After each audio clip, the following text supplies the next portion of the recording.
Hi, my name is Sarah Trumbull. I am the founder and CEO of the Job Applicant Perspective, the first anonymous user reviews for job ads across the US. So I am pushing a paradigm shift that's pretty big, yeah. And as a result, I do blogs and I do TikToks and I'm a bootstrap founder, okay? I work with what I got. And I am trying to use that media to push out in another way. I improve in a recursive fashion. This is a slight improvement from some of my last stuff and a slight improvement from my last stuff. And that's where I'm at. So in this blog, I'm going to read from it. I'm going to talk about game theory in the online labor market to show that it's mathematically impossible for this online labor market to work as it currently operates. So yeah. If you are into mathematics, academics, or just, systems theory, might be fun. So just buckle up. It could be interesting. Introduction. A system that should work, but doesn't.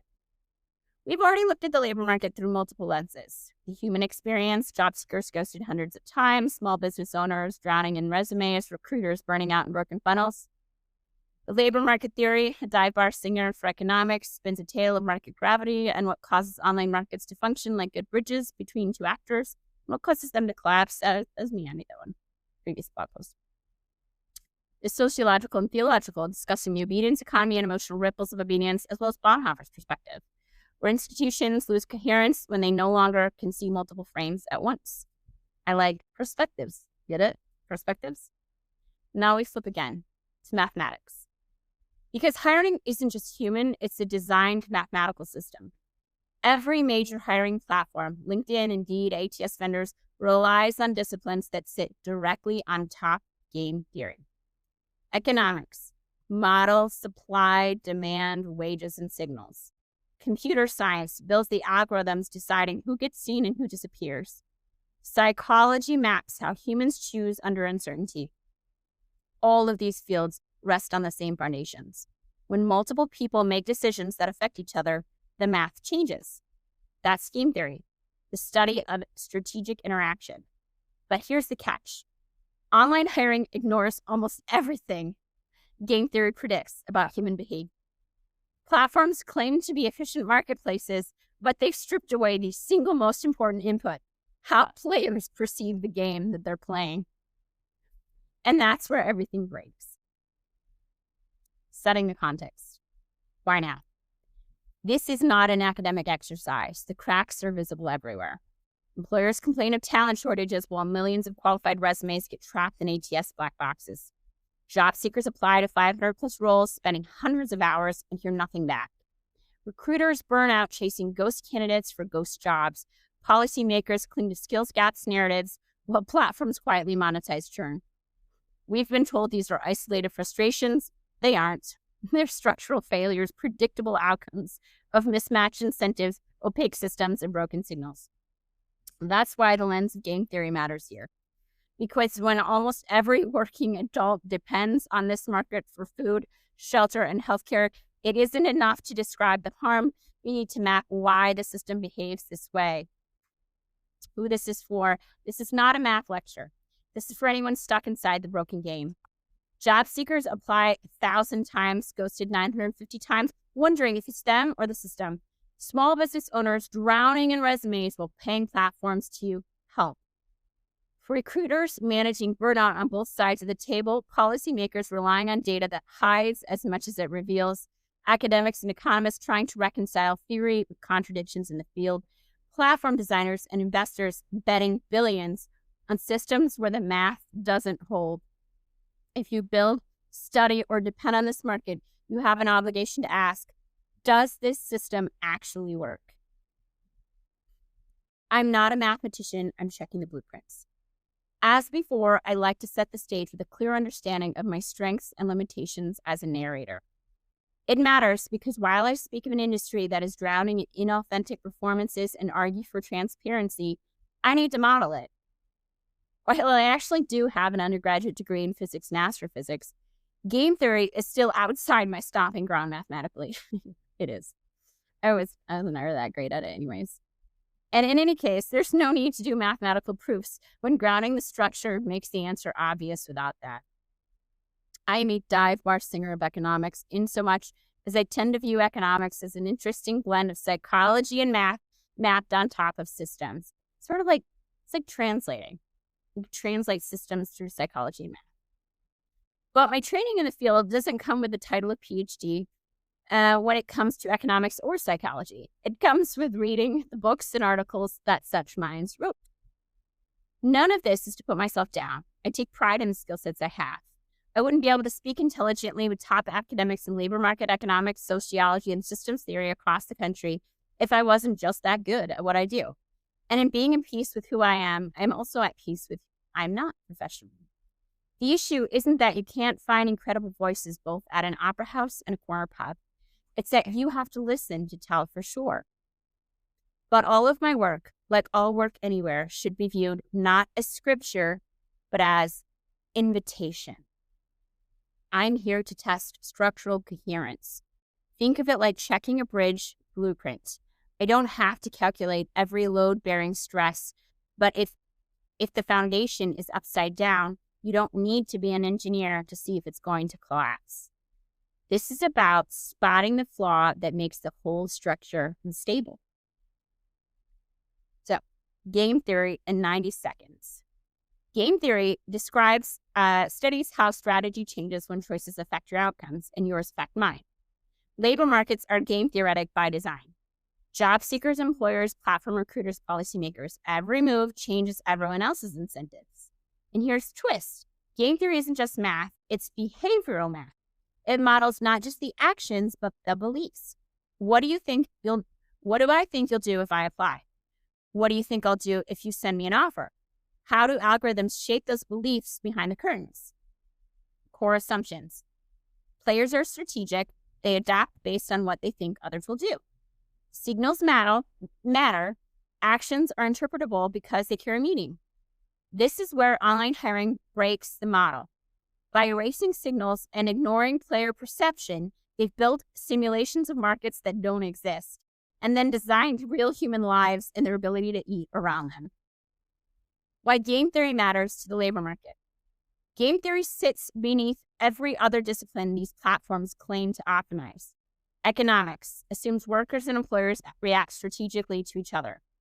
Assumes job postings reflect real supply and demand. Assumes markets converge towards equilibrium. Platforms quietly break these assumptions. Noise floods the system. Ghost jobs, spam posting, key signals are hidden. Salary, status, and timelines. Platforms optimize for volume, not stability.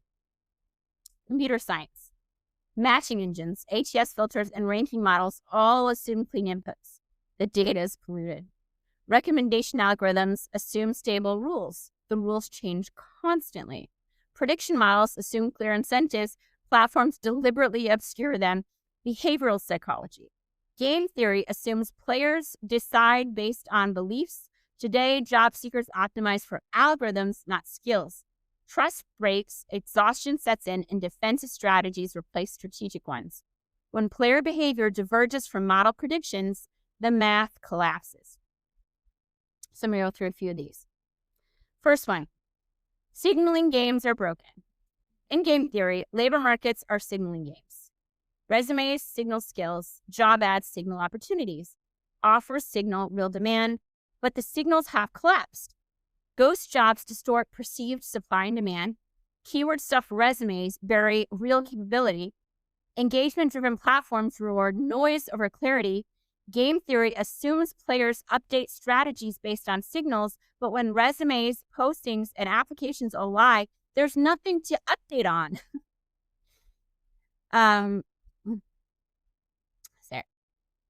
Broken signals is broken games is broken markets. Next, weaponized information asymmetry. In game theory, hidden information destabilizes strategy. Players cannot optimize moves when they don't know what's real. Platforms intentionally amplify the instability. High job statuses, ghost jobs drive more clicks. Bury salaries and employer quality. Opacity feeds turn. Deploy black box ranking algorithms. Rules shift faster than players can adapt. This isn't a bug, it's the business model. Opacity drives volume. Volume drives monetization. Economists call this non-convergent system, one where rational players make irrational markets. The Nash equilibrium that doesn't exist. In game theory, a Nash equilibrium is balance. Everyone settles on strategies where no one can improve by unilaterally.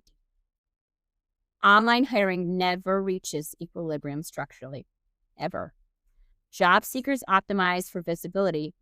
Employers optimize for filtering. Platforms optimize for churn. Instead of stabilizing, strategies heat up. More resume spam equals more filters equals more resume spam equals more burnout. This isn't equilibrium, it's an arms race. Without shared signals, convergence is mathematically impossible unless we rebuild the missing trust layer. Repeated games and trust collapse. In repeated games, reputation stabilizes behavior. If you ghost me today, I remember next time. But platforms erased memory. No visibility into ghosting rates, no shared quality ratings, no persistent trust signals. This forces everyone to play as if every round is the first, with no consequences for bad behavior. Defensive strategies dominate. Seekers mass apply, employers tighten gates, recruiters flood inboxes. This isn't inefficiency at the margins, it's designed trust collapse. Without memory, every bridge is rebuilt upside down. Put simply, platforms optimize for a game no one is playing. They measure engagement, not resolution. Players have behaved strategically, but the models ignore that strategy. The result isn't a market, it's a churn machine. The missing player perception. This is the deepest break in the game. You cannot model player strategies without modeling player beliefs.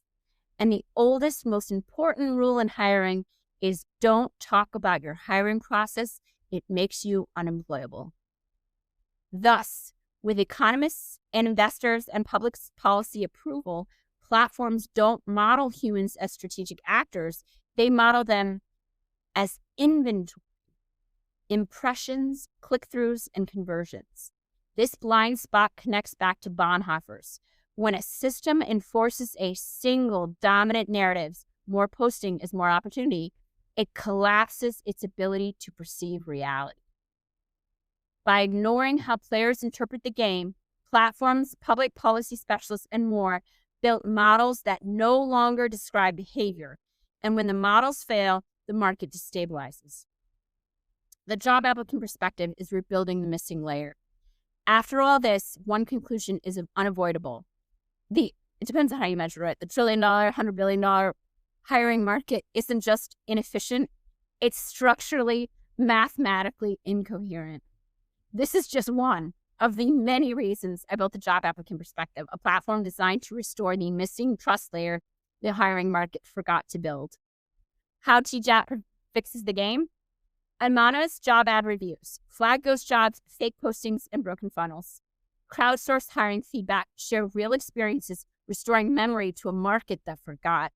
Shared market signals give job seekers, employers, and policymakers the same map of what's real.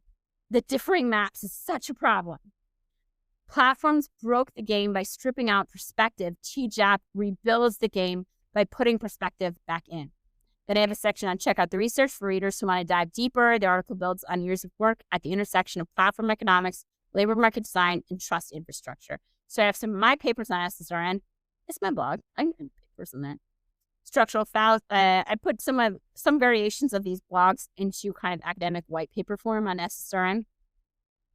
But I put some other recommended sources talking about Harvard's Hidden Workers Report, research on algorithmic bias, ATS misclassification and ghost jobs, policy papers on labor market, signal design, and reputation systems. In conclusion, it is not just social theory like Bonhoeffer's, economic theory like my online gravity one. It's fun for me. Evidence listed above, or mathematical theory that demonstrates that the online labor market exists. There's also the lived experience of millions of people talking on LinkedIn and Reddit in real life every day. This isn't just commentary, it's a map. And TJAP is where we're starting to rebuild a new one. Basically, reputation built the modern internet. We're going to use it to rebuild online hiring. I mean, let's be real, guys. Like, all online platforms profit from engagement, not solution, but all users profit from solutions, not engagement. There was never a tech that would have protected the platform from not having needless engagement without user reviews. The profit is in the pain when there's only one stakeholder. The profit is in the solution when there's two. You want to build hiring solutions, not hope casinos. Yeah? All right. Thank you very much. Yeah. So that's the game theory. That's the thought.